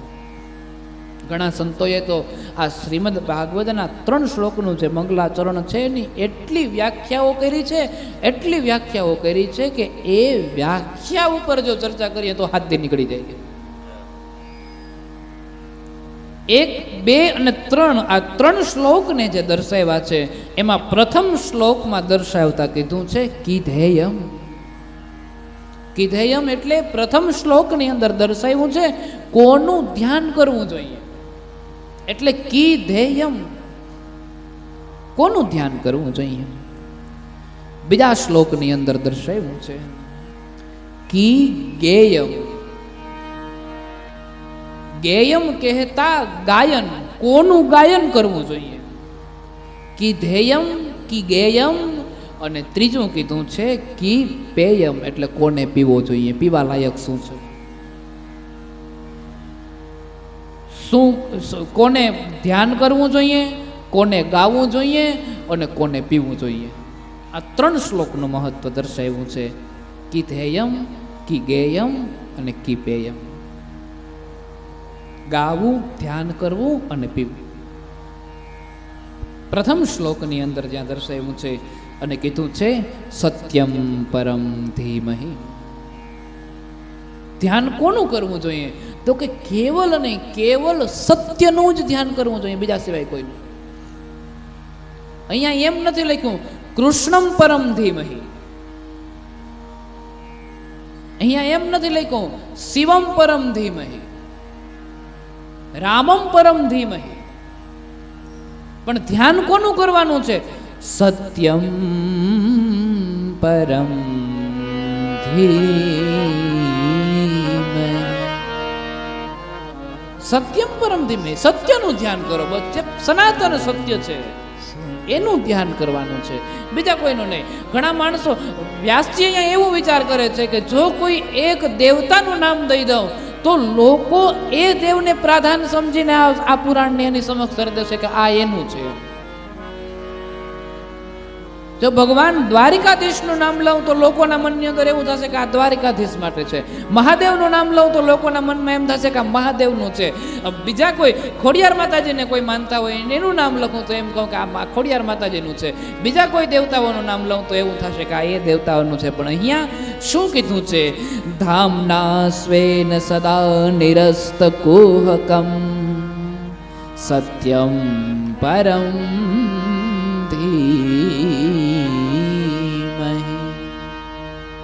સત્યમ પરમ ધીમહિ. જે સત્ય છે એનું ધ્યાન ધરો, બસ.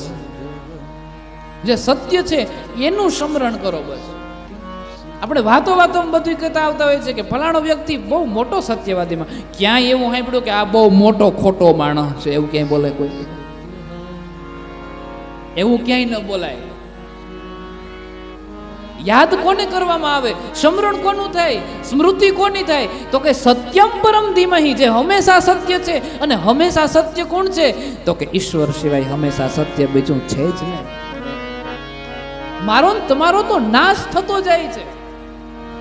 આની પહેલા આપણે અનેકો જન્મને ધારણ કરી લીધા છે, અનેકો વખત માતા પિતાઓ છે, અનેક વખત બહેનો થઈ, અનેક વખત ભાઈઓ થયા, અનેક વખતો લાગણીઓ થઈ, મમતા થઈ, બધી જ વસ્તુઓ થઈ છે.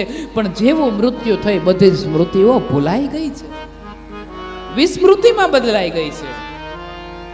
અને એની અંદર પાછા ન ફસાઈએ એટલા માટે પહેલી વાત ગોકર્ણની, પછી એક વખત યાદ કરી લ્યો, મમતામાં ફસાવાનું નથી, અહમતામાં ફસાવાનું નથી.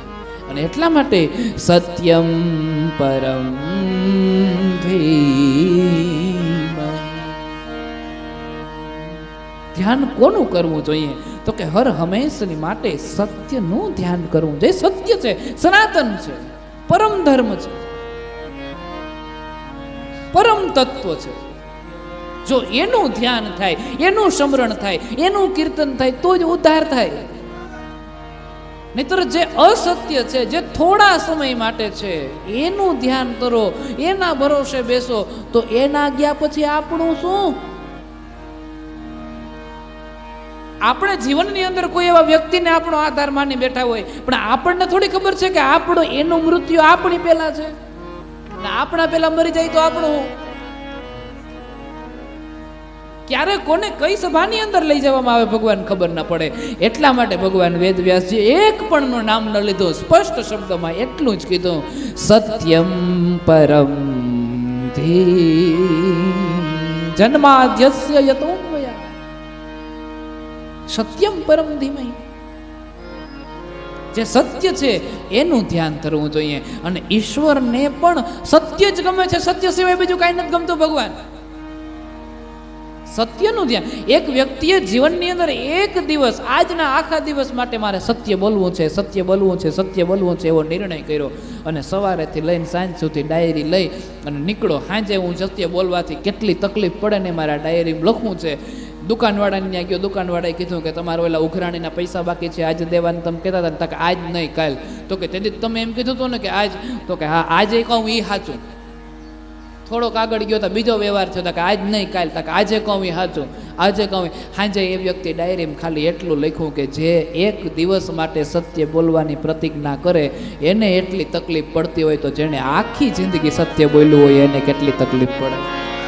સત્યમ શિવમ સુંદરમ. એટલે ભગવાન વેદવ્યાસજી કહે છે ધ્યાન કરો તો કોનું કરો? સત્યમ પરમ ધીમહિ. સત્યનું ધ્યાન કરો, સત્યનું ધ્યાન કરો, સત્યનું ધ્યાન કરો. આ પ્રથમ મંગલાચરણને દર્શાવ્યું છે. મેં તમને કીધું પ્રમાણે વિદ્વાનો દ્વારા આ 3 મંગલાચરણની જે શ્લોકો છે એની અનેક વ્યાખ્યાઓ કરવામાં આવી છે. અને જો એ જ વ્યાખ્યા ઉપર ચર્ચા કરીએ તો મહિનો નીકળી જાય. એ જ વ્યાખ્યા ઉપર વિસ્તાર કરવામાં આવે તો કથા આખી પૂરી થઈ જાય. કારણ કે આ તો આદિ અનંત છે. એટલે અહીંયા પ્રથમ જ શ્લોકની અંદર દર્શાવી દીધું છે કે ધ્યાન કોનું? કોઈ એક દેવતાને નથી સ્મરણ કર્યું. સત્યમ પરમ, જે સત્ય છે એનો સ્વીકાર કરો, બસ બીજું કાંઈ નહીં. બીજો શ્લોક જ્યારે એને દર્શાવ્યો છે મંગલાચરણની અંદર, ત્યારે એ બીજા શ્લોકની અંદર 3 અત્ર દર્શાવ્યા છે. ભગવાનના સ્વરૂપ છે, એક તટસ્થ સ્વરૂપ, એક ભગવાન 2 રીતે છે, એક તટસ્થ રીતે અને એક સ્વરૂપ રીતે. એમાં એને 3 અત્ર દર્શાવ્યા છે. 3 અત્રમાં દીધું છે કે જીવ, જગત અને માયા. આ જીવ છે, જગત છે અને માયા છે. 3 રીતે આ સંસારને જોઈ શકાય છે. અનેક રીતે જ્યાં સત્યમ પરમ ધીમહિની પ્રશ્નાવલી જે કરવામાં આવી હતી એની અંદર પણ પાછો એક પ્રશ્ન ઊભો થયો હતો કે ભગવાન એવી એક કથા જે છે કે સત્યમ પરમ ધીમહિ, ધર્મ કેવો હોવો જોઈએ?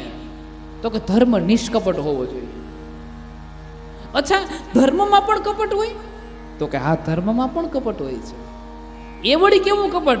તો કે જે ધર્મ તમે જ્યારે સમાજને દેખાડવા માટે, અને એક નિષ્કામ ભક્તિ અને એક સકામ ભક્તિ, 2 પ્રકારની ભક્તિ કીધી ને. એક નિષ્કામ ભક્તિ કે જેને ખાલી ભક્તિ જ કરવી છે, કંઈ જોતું નથી, કંઈ પ્રાપ્ત નથી કરવું. પછી ઈશ્વર આવે તો એની મરજી, ન આવે તો એની મરજી. પણ માળાના મણકો બંધ ના રહેવો જોઈએ, એ ફરતો રહેવો જોઈએ. રામ રામ રામ રામ રામ રામ રામ એ થતું રહેવું જોઈએ. એક સકામ ભક્તિ કીધી છે અને એક નિષ્કામ ભક્તિ કીધી છે.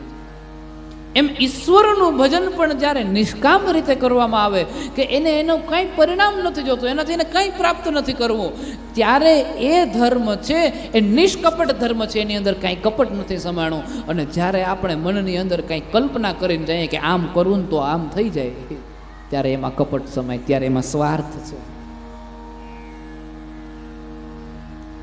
અને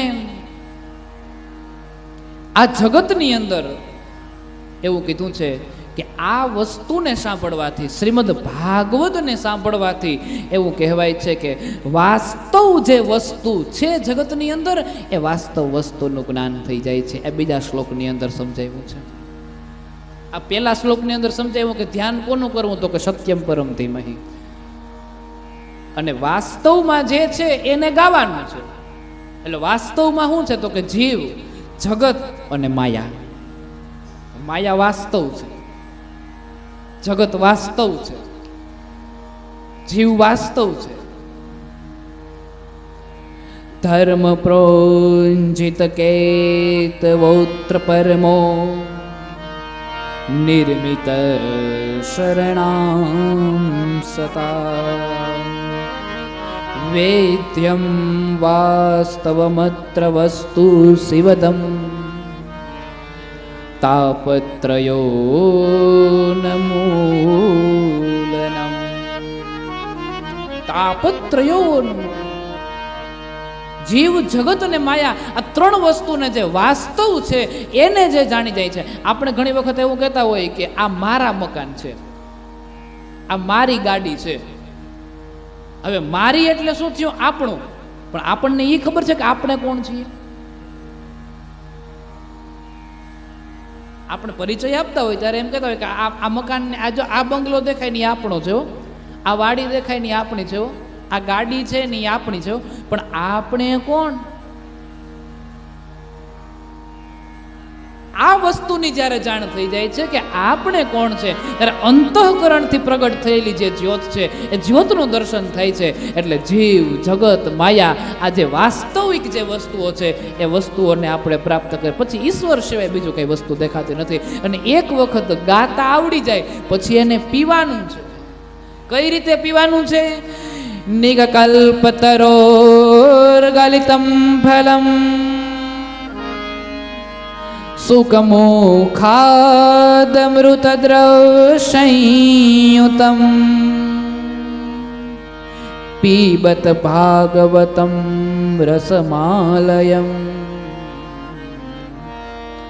મુહુરહો રસિકા ભુવિ ભાવુકા.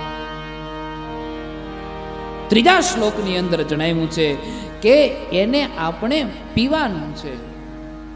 પણ વાસ્તવિકતાને જાણ્યા પછી, આપણે ગાયા પછી આપણે એને પી શકીએ છીએ.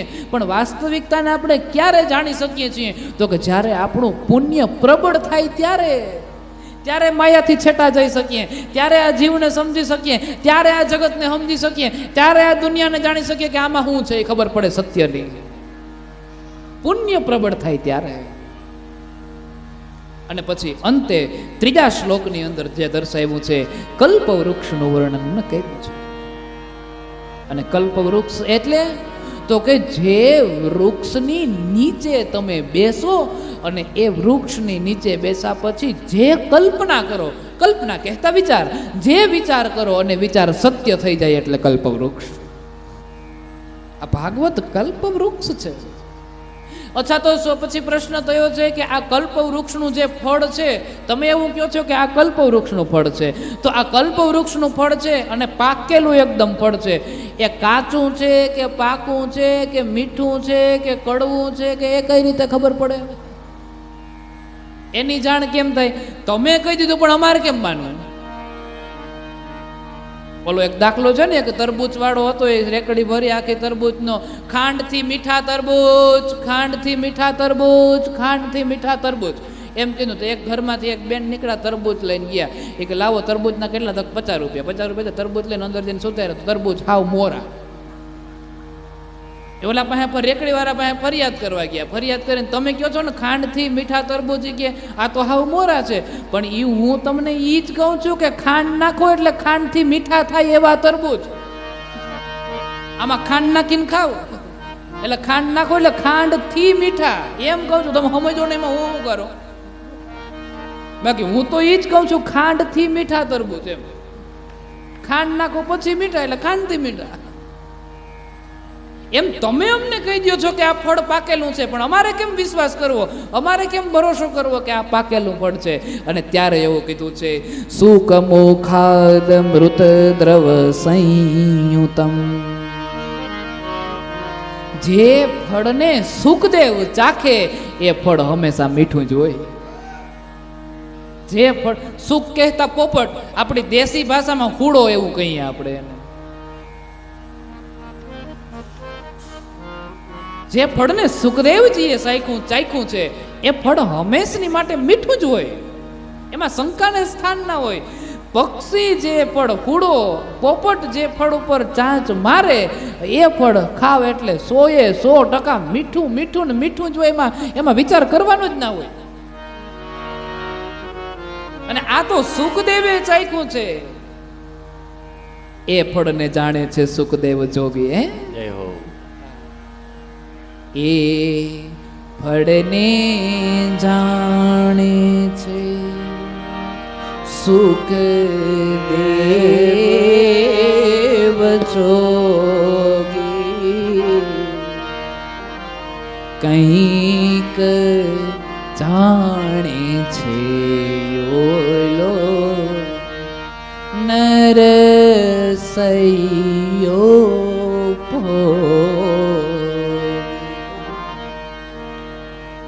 એ રસને ધ્રુવ પ્રહલાદે પીધો રસ ને ધ્રુવ પ્રહલાદે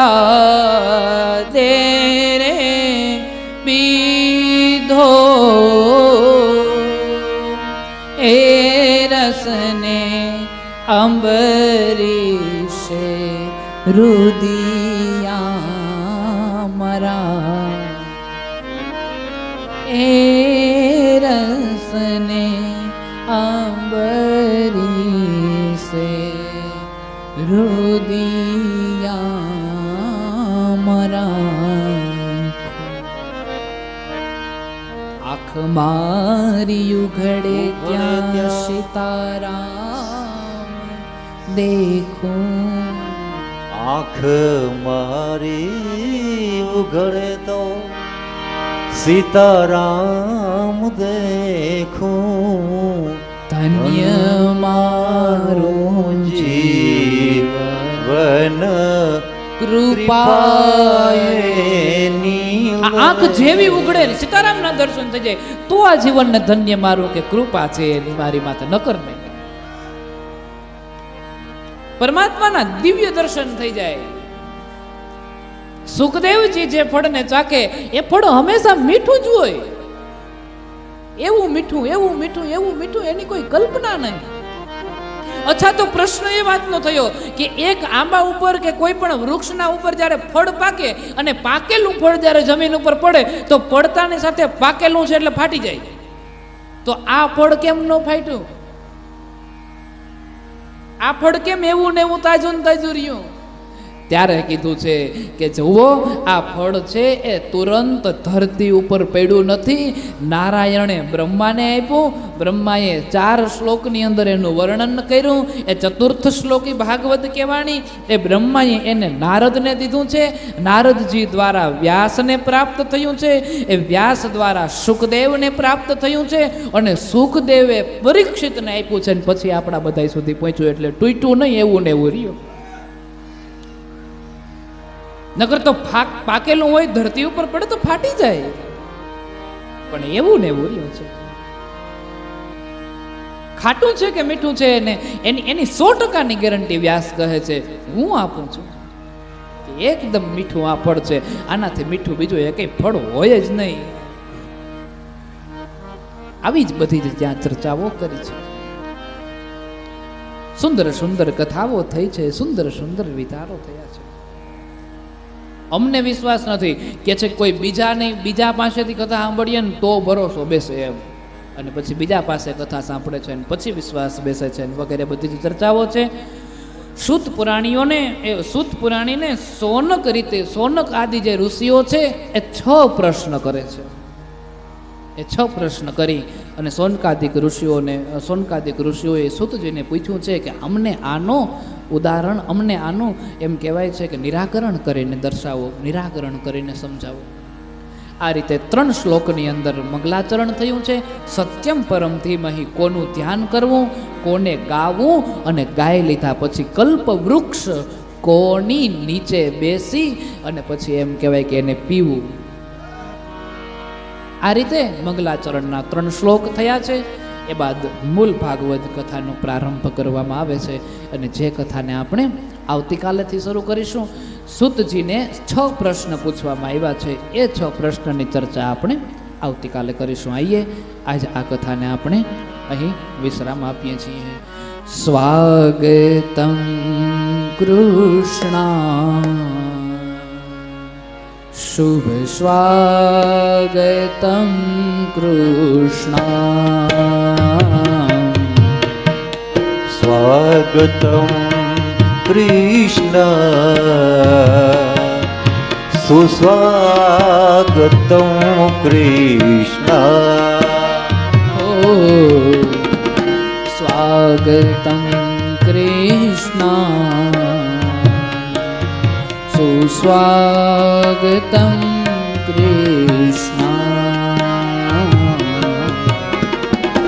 સ્વાગતમ સુસ્વાગતમ સ્વાગતમ કૃષ્ણ સ્વાગતમ સુસ્વાગતમ स्वागतं शुभ स्वागतं कृष्ण स्वागतं कृष्ण स्वागतं कृष्ण स्वागतं कृष्ण सुस्वागतं कृष्ण स्वागतं सुस्वागतं स्वागतं सुस्वागतं स्वागतं सुस्वागतं स्वागतं सुस्वागतं स्वागतं कृष्ण स्वागतं कृष्ण स्वागतं कृष्ण शरणागतं कृष्ण स्वागतं कृष्ण शरणागतं कृष्ण स्वागतं कृष्ण शरणागतं कृष्ण स्वागतं शुभ स्वागतं शरणागतं कृष्ण स्वागतं सुस्वागतं स्वागतं कृष्ण हो स्वागतं शुभ स्वागतं शरणागतं कृष्ण स्वागतं सुस्वागतं स्वागतं कृष्ण हो स्वागतं कृष्ण शरणागतं कृष्ण स्वागतं कृष्ण शरणागतं कृष्ण स्वागतं कृष्ण शरणागतं कृष्ण शरणागतं कृष्ण शरणागतं बोलिए मोमेश्वर महादेव वाचरा डाडानी द्वारिकाधीश की जय हरसिद्धि मात मात की जय हरि ओम नमः पार्वती पते पते हर हर महादेव गंगे हर नर्मदे हर जटा शंकरे हर हर हर महादेव आइए બધા બહેનોને વિનંતી છે આરતી કરવા માટે આગળ પધારે.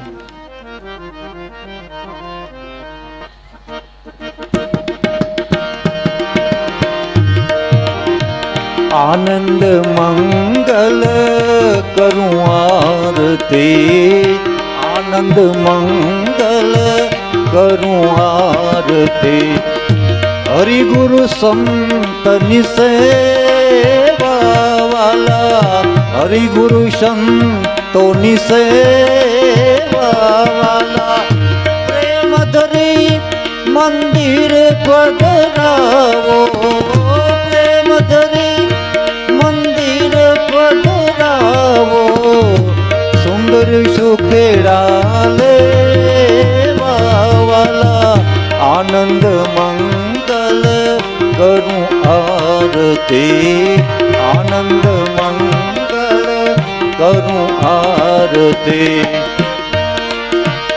मारे आंगणीए તુલસીનો ક્યારો મારે આંગણીએ તુલસીનો ક્યારો શાલિગ્રામની સેવા વાલા શાલિગ્રામની સેવા વાલા આનંદ મંગલ કરું આરતી આનંદ મંગલ કરું આરતી 68 તીરથ ગુરુજીના ચરણે 68 ગુરુજીના ચરણે ગંગા યમુના રે વાલા આનંદ મંગલ કરું આરતી હરિ ગુરુ સંતોની સેવા વાલા કહે પ્રીતમયને ઓળખો જાણે કહે પ્રીતમ ઓળખો જાણે હરિના જન હરિ વાલા હરિના જન હરિ